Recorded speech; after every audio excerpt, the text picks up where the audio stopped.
Assalamualaikum warahmatullahi wabarakatuh. Sini saya akan mengerjakan tugas membaca buku eh, pemrograman mobile temuan 9. Nah, di sini ada 14 bab ya seperti biasa. Bab satu ya ada philosophy of bridge. Nah, ini arsitektur React Native. React Native versus hybrid versus cross platform the battle royale. Dalam dunia pengembangan aplikasi mobile, kita sering dihadapkan pada dilema klasik yang mirip dengan memilih konsol gaming. Apakah kita harus setia pada satu platform eksklusif atau mencari solusi yang bisa dimainkan di mana saja?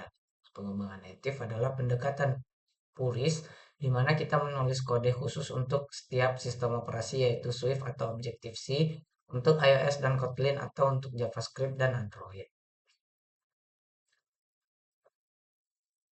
Hmm. Terus ini Under the Hood, Bricks, Threads, dan GSI.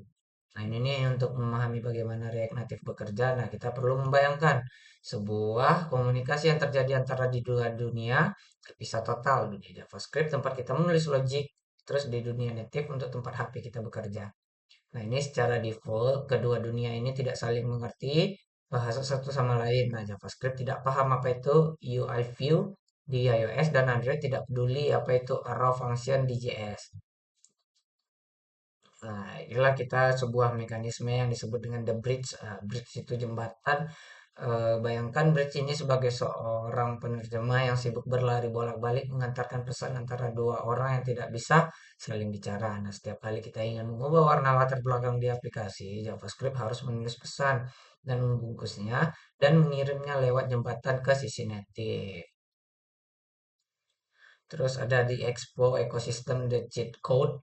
Nah, ini nih jika React Native adalah mesin mobil balap yang canggih namun rumit untuk dirakit, maka Expo adalah mobil yang sudah dirakit lengkap, sudah dituning atau sudah disetting dan siap gaspol langsung dari showroom. Nah, dulu memulai proyek React Native ini murni sering disebut dengan workflow. Nah, adalah mimpi buruk bagi pemula karena kita harus menginstal Android Studio atau Xcode atau CocoaPods. Nah, ini nih untuk bergelut dengan konfigurasi Gradle yang sering error tanpa alasan yang jelas. Nah, Expo nih hadir untuk menyelesaikan penderitaan ini dengan menyediakan seperangkat alat toolchain atau ya alat-alat lah, tools kan, yang mengabstraksi rumitan konfigurasi native tersebut. Nah, terus ada environment setup strategi, mice and place. Nah, ini nih sebelum kita mulai memasak kode yang lezat, nah kita menemukan mice and place, istilah kuliner Prancis yang berarti menempatkan segala pada tempatnya dalam konteks programming. Nah, ini berarti menyiapkan development environment atau lingkungan kerja yang stabil agar kita tidak terganggu oleh error konfigurasi saat sedang asik coding. Komponen pertama yang terpenting yang harus diinstal adalah Node.js. Nah, ini yang paling berfungsi sebagai mesin untuk menjalankan JavaScript di luar browser. Pilihan versi LTS atau Long Term Support. Nah, ini nih karena versi ini adalah yang paling stabil dan didukung oleh mayoritas library di ekosistem React Native. Nah, jangan tergiur menggunakan versi terbaru current yang ganjil kecuali kamu siap menghadapi ketidakstabilan demi fitur eksperimental. Terus React Native Lifecycle, nah ini from zero to pixel. Pernahkah kamu bertanya-tanya apa yang sebenarnya terjadi dalam jeda waktu sepersekian detik antara saat kamu mengetuk icon aplikasi hingga tampilan pertama muncul? Nah, memahami siklus hidup atau lifecycle. Nah, ini inisialisasi aplikasi React Native adalah kunci untuk mengoptimalkan performa awal atau startup time. Semuanya dimulai ketika sistem operasi Android atau iOS contohnya ini memulai native binary aplikasi ke dalam memori. Nah, ini mirip seperti menyalakan mesin mobil pada tahap awal ini main third atau UI third. Nah, ini aktif dan mulai menyiapkan wadah kosong atau root view tempat aplikasi React Native akan digambar nantinya. Di saat yang sama JavaScript engine seperti Hermes atau JavaScript Core. Nah, ini nih mulai dipanaskan dan untuk disiapkan untuk mengeksekusi code. Nah, lanjut kita ke bab 2. Nah, ini in the TypeScript Modern JS, the rules of engagement. Nah, modern JavaScript esensial atau upgrade senjatamu. Nah, ini sebelum kita melangkah lebih jauh ke dalam dunia TypeScript, nah kita harus mengakui bahwa fondasi utama tetaplah JavaScript. Namun JavaScript kita gunakan bukanlah versi yang jadul tahun 2000-an, yang penuh dengan jebakan var dan fungsi callback yang membingungkan, melainkan versi modern yang dimulai sejak ES6 atau ECMAScript 2015 hingga sekarang. Menggunakan JavaScript lama di React Native ibarat membawa pedang kayu karatan ke medan perang modern yang penuh dengan senapan laser. Nah, kamu bisa bertahan hidup sebentar, tapi akhirnya akan kalah telak. Ini why TypeScript matters, the safety net. Nah, ini banyak pemula yang merasa terintimidasi atau bahkan malas belajar TypeScript karena menganggapnya hanya menambah kerumitan di dalam jumlah kode yang harus ditulis. Padahal TypeScript sebenarnya adalah malaikat pelindung yang menyamar sebagai polisi lalu lintas yang tegas. Ia mungkin terlihat menyebalkan karena banyak aturan, tapi tujuannya adalah agar kamu terselamat sampai tujuan. Nah, TypeScript adalah bahasa yang bertipe dinamis atau dynamic typing. Nah, yang artinya variabel bisa berubah dari angka menjadi teks tanpa peringatan apapun dan ini adalah sumber malapetaka di aplikasi besar. Bayangkan kamu sedang membuat aplikasi keuangan dan karena sebuah kesalahan kecil saldo 1000 teks ditambah dengan 500 angka menjadi 1050. Nah, alih-alih 1500, kesalahan konyol seperti ini bisa terjadi diam-diam di JavaScript dan baru ketahuan saat pengguna komplain karena saldonya salah. TypeScript hadir untuk mencegah skenario horor ini dengan memaksa kita untuk mendefinisikan type atau tipe sejak awal. Nah, basic types atau interface the blueprint. Nah, ini langkah pertama menguasai TypeScript adalah memahami basic types, yaitu tipe data primitif yang menjadi blok bangunan paling dasar dari semua informasi tipe ini. Nah, meliputi string untuk teks, number, nah untuk segala angka, bulat maupun desimal, dan boolean untuk logika yang benar dan salah. Meskipun terdengar remeh, mendefinisikan tipe primitif ini secara eksplisit adalah garis yang mempertahankan pertama kita melawan bug konversi data. Selain itu ada tipe any yang disebut sebagai tipe penjahat atau jalan pintas karena ia memastikan pemeriksaan TypeScript dan membiarkan variabel diisi apa saja. Menggunakan any ibarat mematikan sistem keamanan rumah karena malas mengunci pintu, sangat nyaman tapi berbahaya. Nah, jika dihindari sebisa mungkin kecuali ada dalam keadaan darurat, kita harus melatih disiplin untuk selalu spesifik tentang data apa yang kita harapkan. Nah, ini generics and utility types, the magic tools. Nah, ini jika interface adalah cetak biru statis, maka generics adalah cetak biru yang fleksibel dan bisa dihadapi beradaptasi mirip seperti wadah makanan yang bisa menyesuaikan isinya. Dalam pemrograman kita seringkali perlu membuat komponen atau fungsi yang bisa bekerja dengan berbagai jenis data tanpa harus menulis ulang kode apapun untuk setiap tipe. Nah, generik merupakan kita menggunakan variabel type biasanya disimbolkan dengan T yang bertindak sebagai placeholder atau tempat penumpang tipe yang akan ditentukan nanti saat kode digunakan. Contoh paling nyatanya adalah komponen list di React Native. Sebuah flat list harus bisa menampilkan daftar apa saja yang entah itu daftar film, daftar pengguna, daftar produk tanpa generics, kita harus membuat movie flat list, user flat list, dan produk flat list secara terpisah yang tentu saja sangat tidak efisien melanggar prinsip dry atau don't repeat yourself. Nah, terus street mode configuration bermain di hard mode. Nah, sekarang kita akan memahami sintaks dan fiturnya. Kita perlu membahas tentang aturan main dan konfigurasi lingkungan kerja kita melalui tsconfig.json.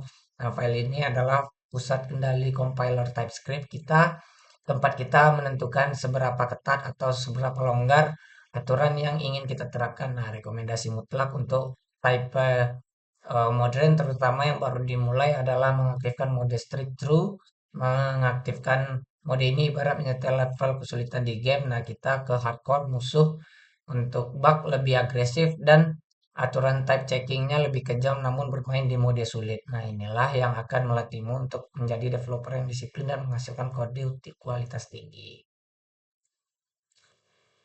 Nah, terus kita langsung aja props and stat managing chaos. Nah, ini nih one way data flow, the waterfall principle. Principle. Nah, dalam ekosistem React, data berperilaku seperti air sungai di pegunungan.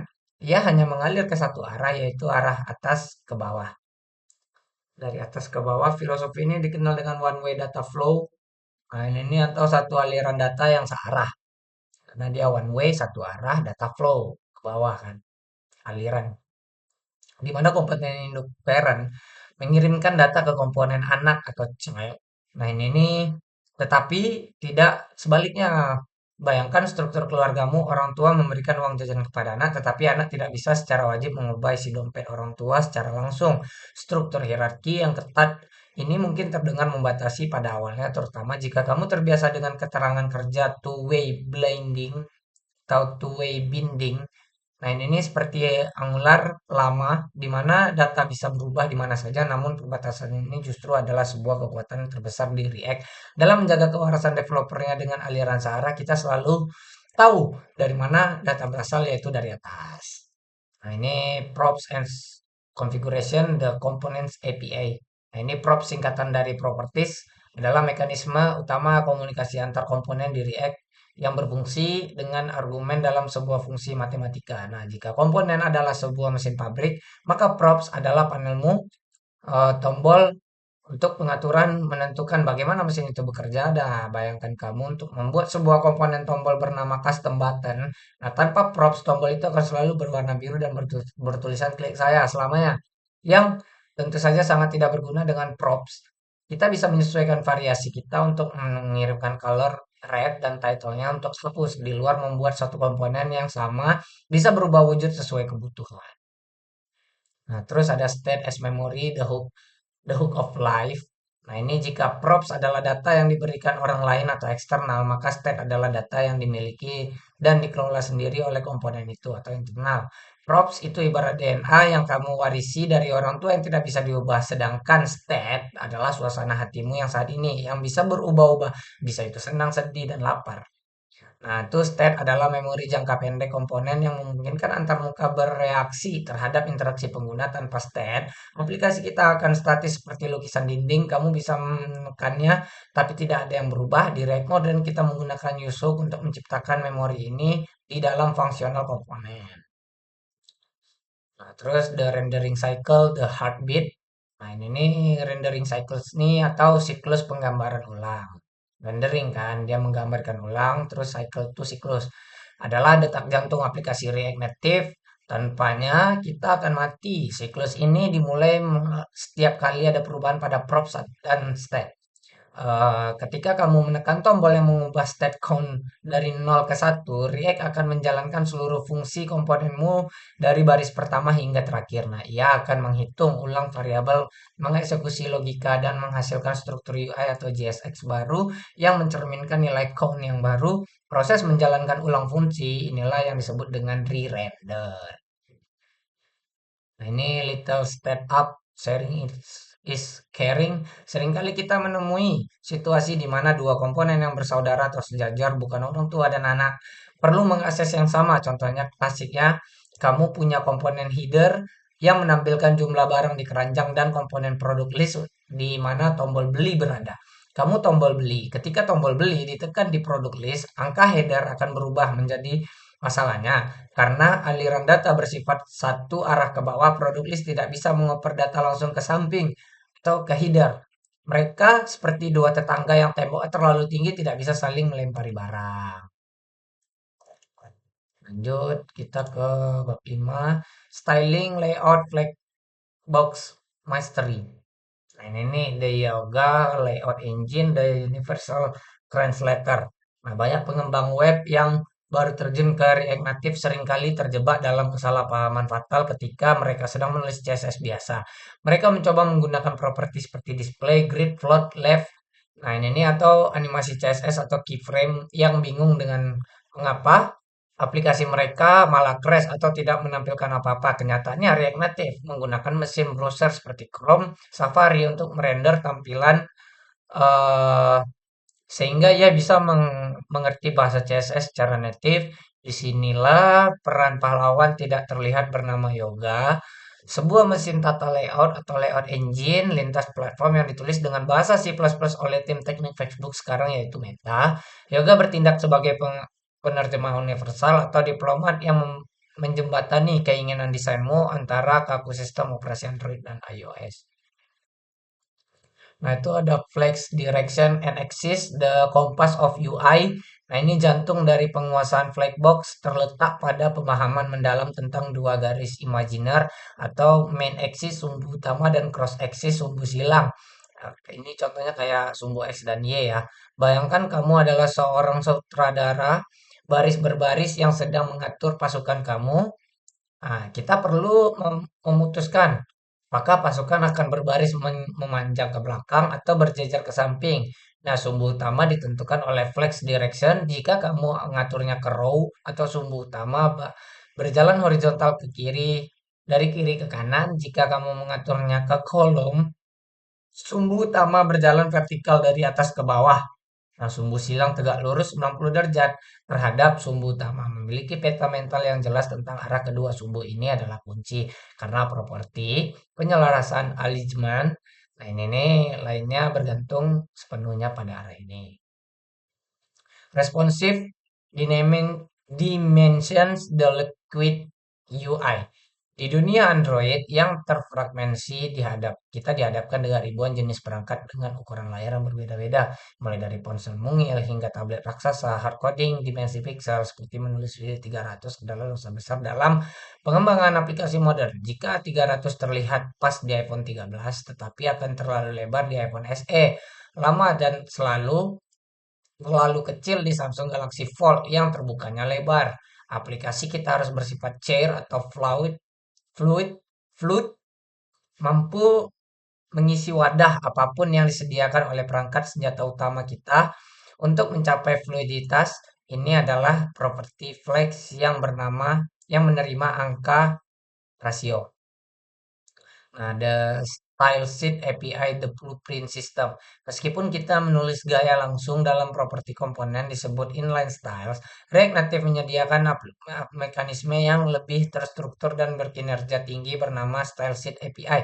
Menulis gaya secara inline seperti view style background color red padding 20. Memang cepat dan praktis untuk eksperimen, tetapi jika dilakukan di seluruh aplikasi kode, akan menjadi berantakan dan sulit dibaca. Terlebih lagi, setiap kali komponen di-render ulang, objek gaya inline tersebut dibuat ulang di memori sebagai objek baru, meskipun mesin JavaScript modern sangat cepat membersihkan memori atau garbage collection. Nah, ini membuat ribuan objek gaya baru setiap milidetik dalam daftar panjang yang menyebabkan penurunan performa mikro atau mikro stuttering.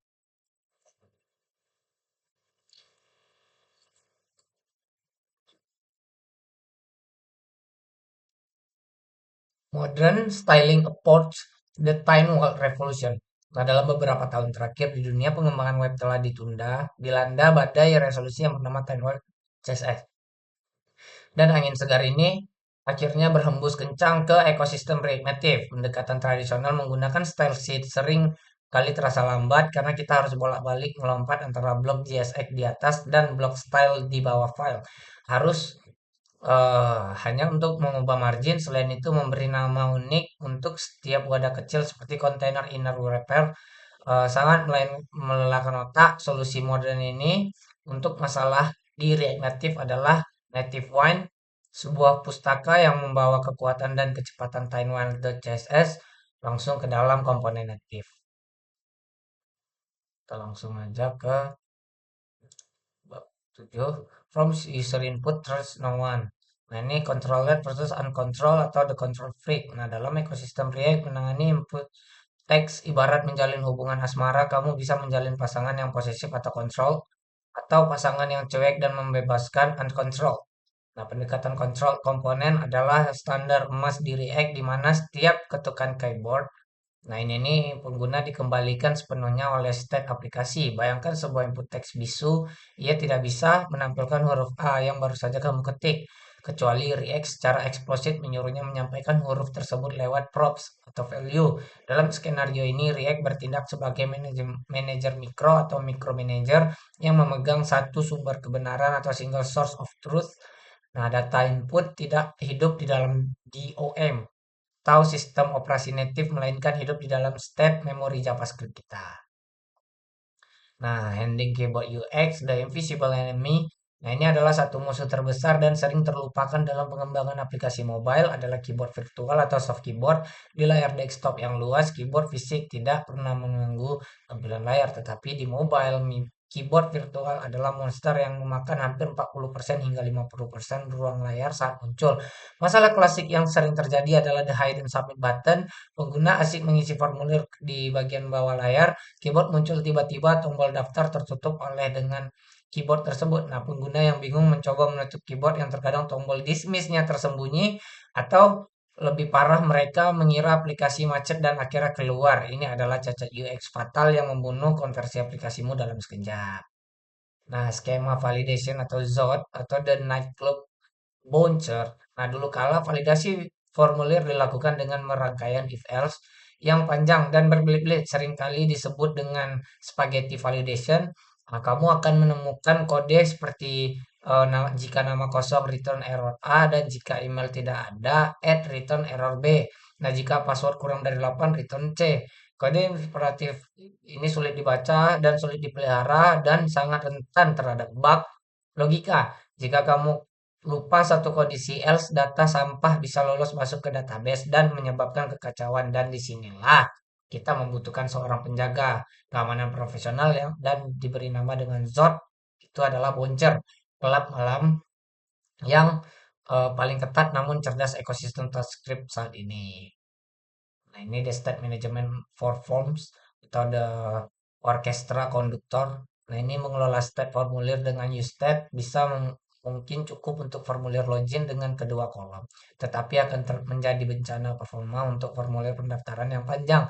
Ingat konsep controller komponen di mana setiap ketukan mencuri render. Jika formulirmu lebih dari 20 kolom, akan semuanya berada dalam satu komponen induk. Mengetik satu huruf di kolom alamat dan memaksa 19 kolom lainnya ikut di render ulang meskipun HP mereka tidak berubah. Ini menyebabkan apa yang disebut dengan render tracing, di mana HP pengguna menjadi panas dan ketika keyboard terasa lag atau lambat muncul. Kita membutuhkan solusi manajemen state yang lebih cerdas dan terisolasi. Terus ada error handling. Lanjut. Bab 8, networking and API talking to the cloud. Nah, ini nih. Sonos JavaScript waiting for the pizza. Di dunia pemrograman ada dua cara untuk mengeksekusi perintah, Sonos atau sinkron. Unsonos itu unsinkron. Secara default, JavaScript adalah bahasa yang sinkron dan single-threaded. Artinya ia hanya bisa melakukan satu hal dalam satu waktu, seperti kasir di minimarket melayani satu pelanggan satu persatu. Jika kasir tersebut harus memasak mie instan untuk pelanggan yang menunggu 3 menit sampai matang sebelum melayani pelanggan berikutnya. Antrian ini mengular panjang dan semua orang akan marah. Dalam konteks aplikasi ini disebut dengan UI freeze atau aplikasi macet total sedang mengambil data dari server, layar tidak bisa disentuh, animasi berhenti, dan pengguna mengira aplikasi rusak. Fact versus Axios, the native versus the specialist. Ketika kita ingin melakukan HTTP atau HTTP request, kita dihadapkan dengan dua pilihan populer: menggunakan Fat API bawaan atau menginstal pustaka pihak ketiga yaitu Axios Fat. Nah, ini adalah standar web modern yang sudah tersedia langsung di lingkungan JavaScript web native tanpa perlu diinstalasi apapun. Kelebihannya jelas ringan dan menambah ukuran file atau bundle size yang didukung secara native untuk operasi get sederhana seperti mengambil daftar berita. Fetch sudah lebih dari cukup, kamu tinggal panggil fetch URL, terus lalu parse hasilnya menjadi JSON dan respon JSON. Kesederhanaan ini membuat fetch menjadi pilihan favorit untuk proyek-proyek kecil atau tutorial pula.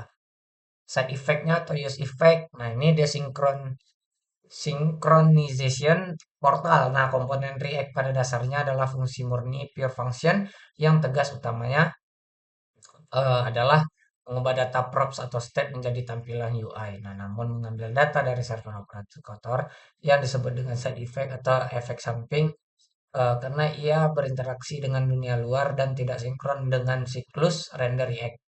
Nah, ketika kita tidak boleh menaruh kode fetch langsung di dalam tubuh komponen utama, karena itu akan mencuri request berulang kali setiap milidetik saat komponen dirender ulang untuk menangani operasi berbahaya ini dengan aman. Nah, React menyediakan rule khusus bernama use effect. Server state management atau enterprise query. Nah, ini di saat aplikasi berkembang dari proyek latihan menjadi aplikasi nyata, kita akan menyadari bahwa menyimpan data server dalam state lokal memiliki banyak keterbatasan dan data server yang memiliki sifat unik. Nah, ia disimpan di tempat yang jauh, tidak kita kontrol. Ia butuh protokol asinkron untuk mengambil dan memperbaharuinya. Dan data paling penting, ia bisa menjadi kadaluarsa atau stale kapan saja jika orang lain mengubahnya. Database mengelola status loading, error, caching, atau deduplication dan background update secara manual menggunakan use effect dan use state akan menghasilkan kode boilerplate yang sangat banyak dan rentan bug, dan inilah disebut dengan server state, dan use state bukanlah alat yang tepat untuk handling network status. The UX of uncertainty berbeda dengan aplikasi yang berjalan di server lokal. Aplikasi mobile hidup di lingkungan yang penuh ketidakpastian, koneksi bisa cepat 4G atau 5G dan bisa lambat jadi edge atau mati total seperti offline. Nah, saat masuk lift atau terowongan, aplikasi yang baik bukan hanya bekerja saat kondisi sempurna, tetapi yang gagal dengan anggun atau fail gracefully saat kondisi buruk. Oleh karena itu, menangani berbagai status jaringan loading, error, MC, dan offline adalah bagian integral desain antarmuka, bukan sekedar renungan setelah coding selesai. So, di sini 9 list rendering infinite scroll strategies. The list performance problem, the RAM killer. Bagi pengembang latar belakang web, naluri pertama saat ingin menampilkan daftar data adalah menggunakan metode JavaScript standar atau array map di web. Kita bisa menulis data map, item, div, item name, div. Nah, dan browser akan merender semuanya tanpa banyak protes. Namun, membawa kebiasaan ini ke pengalaman mobile menggunakan komponen scroll view adalah resep bencana performa yang umum terjadi. Flat list arsitektur, the recycling machine. Flatlist adalah komponen pahlawan di React Native yang dirancang khusus untuk menangani daftar data yang panjang bahkan hingga tidak terhingga. Rahasia kekuatannya terletak pada teknik yang disebut dengan virtualization atau windowing. Bayangkan kamu sedang melihat pemandangan di jendela kereta api melaju cepat, meskipun pemandangan di luar sana terbentang ribuan kilometer, di matamu hanya terlihat sebesar bingkai jendela tersebut. Nah, flatlist bekerja sebagai prinsip yang sama. Ia merender item-item yang saat ini berada di dalam jendela layar HP pengguna ditambah dengan sedikit buffer di atas bawahnya. eh, Item yang berada jauh di luar layar tidak render sama sekali atau memorinya dikosongkan sementara. Section list implementation organized chaos. Nah, ini terkadang data tidak hanya berupa data daftar linear sederhana tetapi memiliki struktur kelompok atau kategori yang seperti daftar kontak yang dikelompokkan berdasarkan abjad A, B, atau C. Nah, ini atau menu restoran yang dibagi menjadi makanan, minuman, dan dessert. Jika memaksakan struktur ini ke dalam flatlist biasa, kita harus melakukan manipulasi logika yang rumit dan membingungkan untuk menyisipkan judul kategori di antara item. Nah, ini the optimization props tuning the engine. Setelah berhasil menampilkan data yang menggunakan flatlist, langkah selanjutnya akan melanjutkan tuning untuk penyetelan mesin agar performa maksimal prop pertama dan terminal adalah key executor. Nah, ini props bertugas memberikan identitas unik atau kayak KTP untuk setiap item dalam daftar.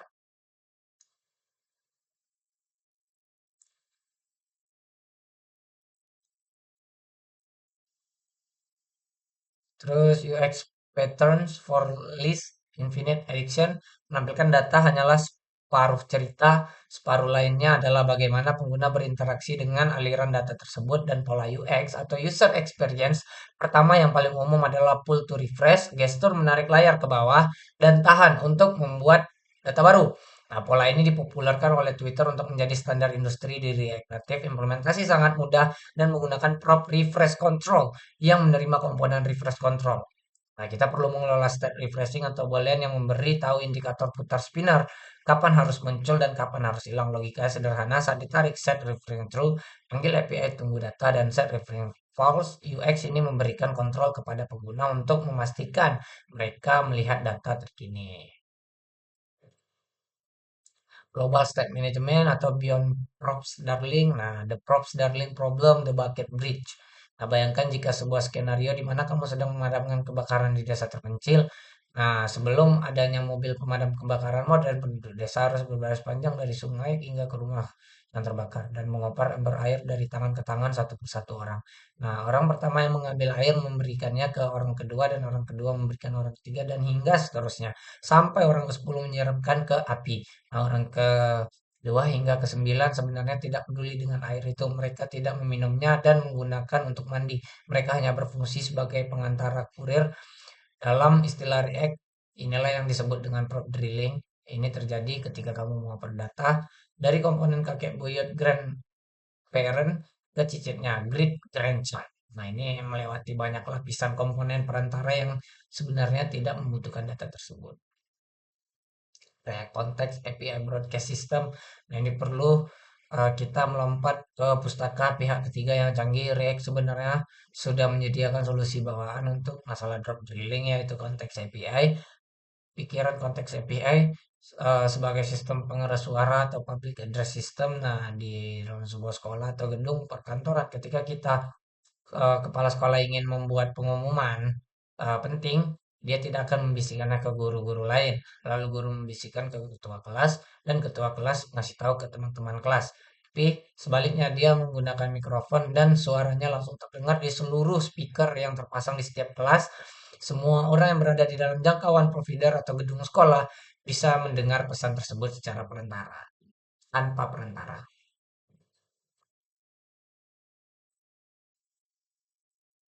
Nah, Zasten arsitektur The Cool Kid selama bertahun-tahun Redux adalah raja yang mengatakan dalam manajemen state React, namun Redux terkenal dan birokrasinya yang berbelit-belit.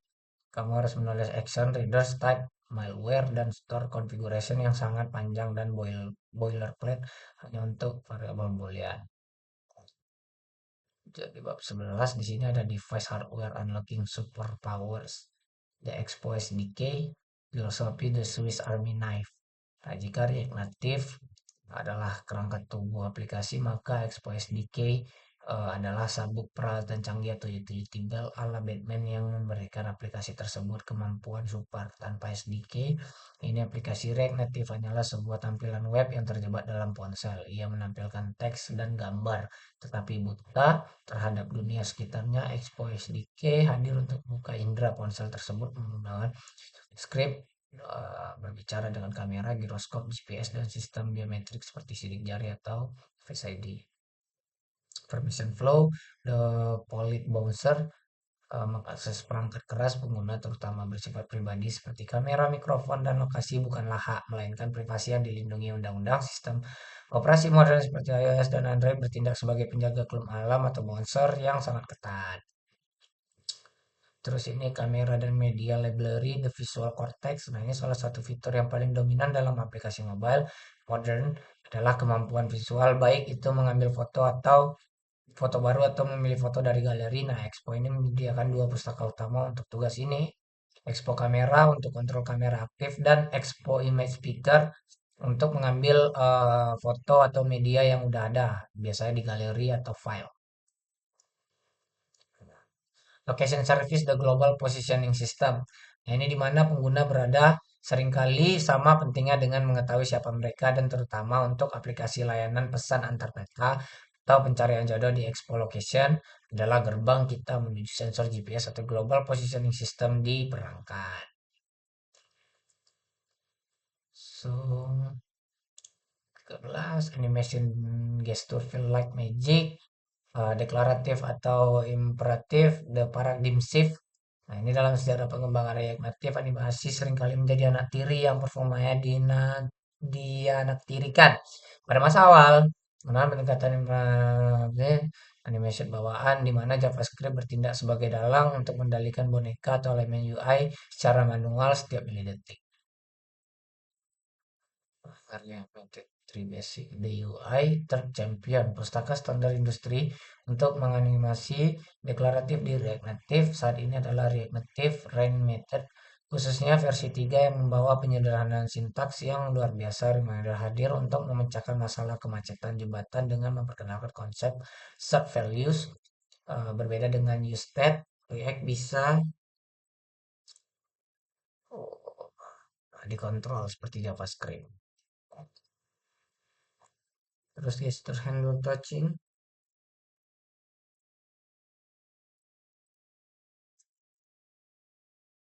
Finish believing. Layar sentuh di media input utama perangkat mobile, namun komponen bawaan React Native seperti Touch, Lab, Opacity, atau Scroll View memiliki keterbatasan dalam mengidentifikasi gestur yang kompleks.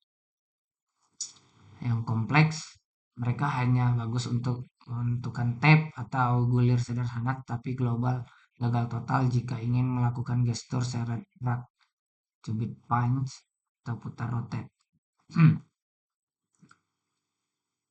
Ke-14 di sini deployment dan IaaS atau IaaS build, layanan CI atau CD berbasis awan untuk mengaplikasi aplikasi APK atau EPA tanpa perangkat keras spesifik.